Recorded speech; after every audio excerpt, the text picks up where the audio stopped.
Everyone, good afternoon. This will be our first analysis. We're going to be breaking down five asset class. We're breaking down the S&P 500, the US 30, the US 100, which is also known as the NASDAQ, gold, and silver. So first, we're going to be starting from the S&P 500.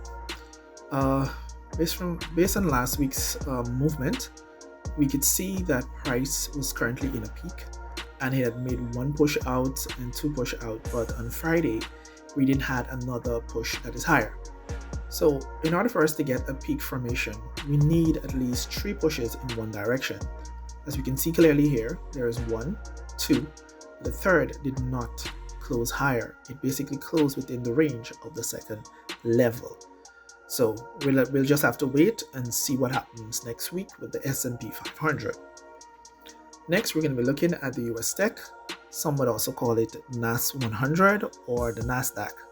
So the NASDAQ has been bouncing in this range for the whole of last week. We can see a nice gap down when price opened here to your left. And then for the rest of the days, it went down. It went back into the peak formation from which it came out from.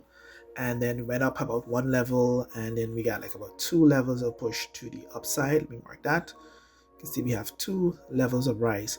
In order for us to get the levels of rise, we need to wait for the day to end. And that's the only way we can determine its true level. We cannot determine a true level based on how high it went during the current period of the day. But at the end of the day, where it closed will determine where the day ended and how high the day was from that point. Next, we're going to be looking at the Dow Jones Industrial Average. Some may also call it the US 30 or DJI. So currently, the US 30 has not really been doing much for the whole entire last week and the week before that.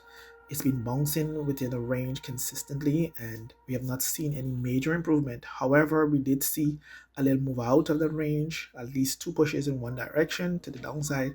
But then on the third attempt to create the third level, it reversed completely back into the peak formation. Next, we're looking at gold. I had dropped a free signal in our free Telegram group for those persons who are interested in following the thesis of how we project price. You can just click on the link below. There should be a link below there, and you should be able to get into our free Telegram group. So for gold, we can see that gold had formed a new peak formation. The previous week, our previous peak formation was way below here, right around here was our previous peak formation. And then we can see that price pushed up, gave us three pushes in one direction. You can see that that's one there. It did make an attempt to give us a second level, and then it reversed all the way back and closed into level 1 range. So we basically just cancel that, and then we give us a second level, and then it gave us a third level. This was the beginning of our new peak formation right below here, and then our last push up was the last part of the peak formation, which is the peak formation high. This one here is the peak formation low, and this is the peak formation high. So we can see the price break out of this peak formation and give us two pushes already up.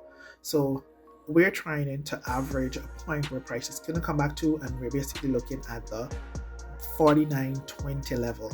So this signal is free in our free signal group, free Telegram signal group. So if you're interested in getting it, or you can get it from the video here, and you can just lock in your position. This is a buy limit order.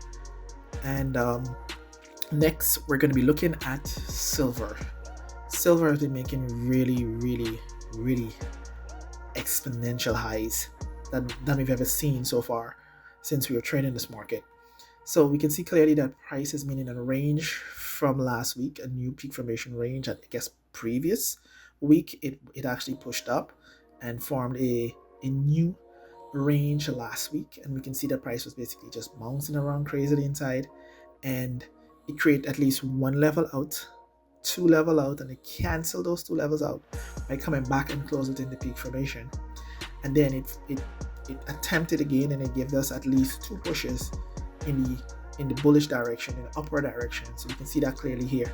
So based on this here, we are hoping that we can get some sort of pullback where we can get in.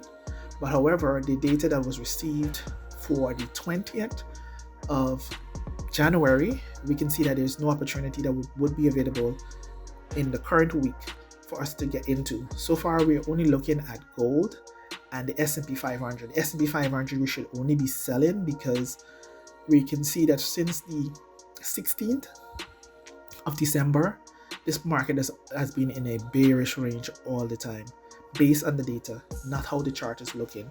So we are looking and waiting to see some sign of bearish sentiment.